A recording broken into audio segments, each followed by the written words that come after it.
Adapun Raja Salomo mencintai banyak perempuan asing.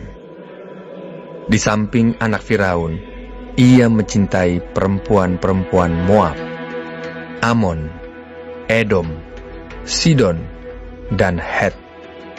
Padahal tentang bangsa-bangsa itu, Tuhan telah berfirman kepada orang Israel, "Janganlah kamu bergaul dengan mereka, dan mereka pun janganlah bergaul dengan kamu.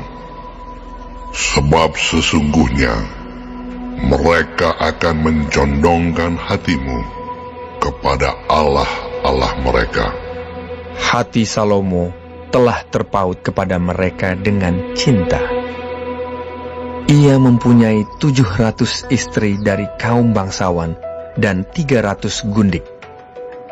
Istri-istrinya itu menarik hatinya daripada Tuhan. Sebab pada waktu Salomo sudah tua, istri-istrinya itu mencondongkan hatinya kepada allah-allah lain, sehingga ia tidak dengan sepenuh hati berpaut kepada Tuhan Allahnya, seperti Daud ayahnya. Demikianlah Salomo mengikuti Asitoret, dewi orang Sidon, dan mengikuti Milkom, dewa kejijikan, sembahan orang Amon. Dan Salomo melakukan apa yang jahat di mata Tuhan, dan ia tidak dengan sepenuh hati mengikuti Tuhan seperti Daud ayahnya. Pada waktu itu, Salomo mendirikan bukit pengorbanan bagi Kamos, dewa kejijikan sembahan orang Moab, di gunung di sebelah timur Yerusalem, dan bagi Moloch, dewa kejijikan sembahan Bani Amon. Demikian juga dilakukannya bagi semua istrinya, orang-orang asing itu, yang mempersembahkan korban ukupan dan korban sembelihan kepada allah-allah mereka. Sebab itu Tuhan menunjukkan murkanya kepada Salomo, sebab hatinya telah menyimpang daripada Tuhan, Allah Israel, yang telah 2 kali menampakkan diri kepadanya, dan yang telah memerintahkan kepadanya dalam hal ini, supaya jangan mengikuti allah-allah lain. Akan tetapi, ia tidak berpegang pada apa yang diperintahkan Tuhan.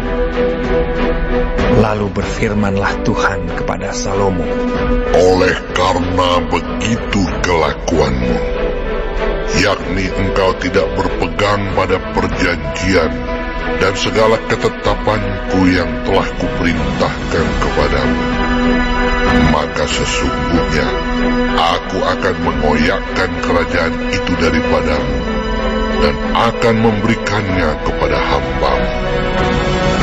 Hanya pada waktu hidupmu ini aku belum mau melakukannya, oleh karena Daud ayahmu, dari tangan anakmu lah aku akan mengoyakkannya.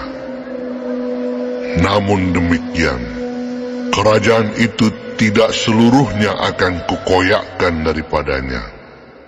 1 suku akan kuberikan kepada anakmu oleh karena hambaku Daud, dan oleh karena Yerusalem yang telah kupilih." Kemudian Tuhan membangkitkan seorang lawan Salomo, yakni Hadad, orang Edom. Ia dari keturunan Raja Edom.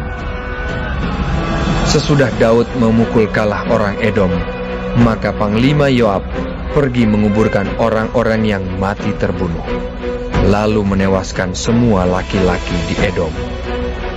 6 bulan lamanya Yoab diam di sana dengan seluruh Israel, sampai dilenyapkannya semua laki-laki di Edom.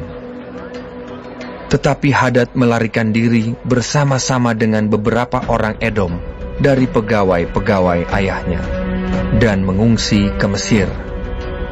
Adapun Hadad itu masih sangat muda. Mereka berangkat dari Midian, lalu ke Paran. Mereka membawa beberapa orang dari Paran. Lalu mereka sampai ke Mesir, kepada Firaun, Raja Mesir.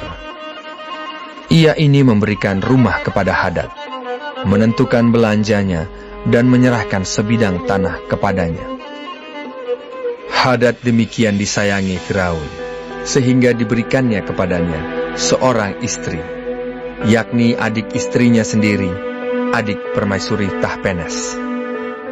Lalu adik Tahpenes itu melahirkan baginya seorang anak laki-laki, Genubat namanya. Dan Tahpenes menyapih dia di istana Firaun, sehingga Genubat ada di istana Firaun, di tengah-tengah anak-anak Firaun sendiri.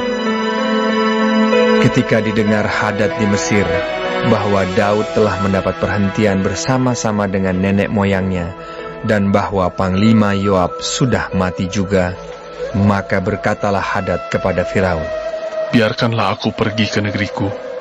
Lalu bertanyalah Firaun kepadanya, "Tetapi kekurangan apakah engkau padaku ini, maka engkau tiba-tiba berniat pergi ke negerimu?" Jawabnya, "Aku tidak kekurangan apapun. Namun demikian, biarkanlah juga aku pergi." Allah membangkitkan pula seorang lawan Salomo, yakni Rezon bin Eliada, yang telah melarikan diri dari tuannya, yakni Hadadezer, Raja Zoba. Ia mengumpulkan orang-orang, lalu menjadi kepala gerombolan. Ketika Daud hendak membunuh mereka, maka pergilah mereka ke Damsyik. Mereka diam di sana, dan disitulah mereka mengangkat Rezon menjadi raja. Dialah yang menjadi lawan Israel sepanjang umur Salomo. Ia mendatangkan malapetaka sama seperti Hadad. Ia muak akan orang Israel dan menjadi raja atas Aram.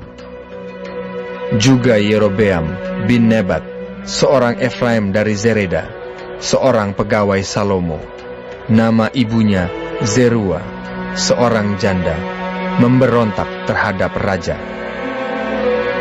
Inilah alasannya mengapa ia memberontak terhadap raja. Salomo mendirikan Milo, dan ia menutup tembusan tembok kota Daud, ayahnya. Yerobeam adalah seorang tangkas. Ketika Salomo melihat bahwa orang muda itu seorang yang rajin bekerja, maka ditempatkannya dia mengawasi semua pekerja wajib dari keturunan Yusuf. Pada waktu itu, ketika Yerobeam keluar dari Yerusalem, Nabi Ahia, orang Silo itu, mendatangi dia di jalan dengan berselubungkan kain baru. Dan hanya mereka berdua ada di padang. Ahia memegang kain baru yang di badannya, lalu dikoyakannya menjadi 12 koyakan. Dan ia berkata kepada Yerobeam, "Ambillah bagimu 10 koyakan. Sebab beginilah firman Tuhan, Allah Israel. Sesungguhnya aku akan mengoyakkan kerajaan itu dari tangan Salomo, dan akan memberikan kepadamu 10 suku.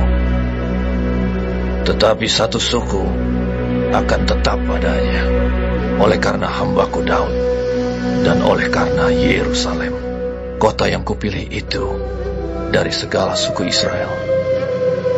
Sebabnya ialah karena ia telah meninggalkan aku dan sujud menyembah kepada Asitoret, dewi orang Sidon, kepada Kamos, Allah orang Moab, dan kepada Milkom, Allah Bani Ammon.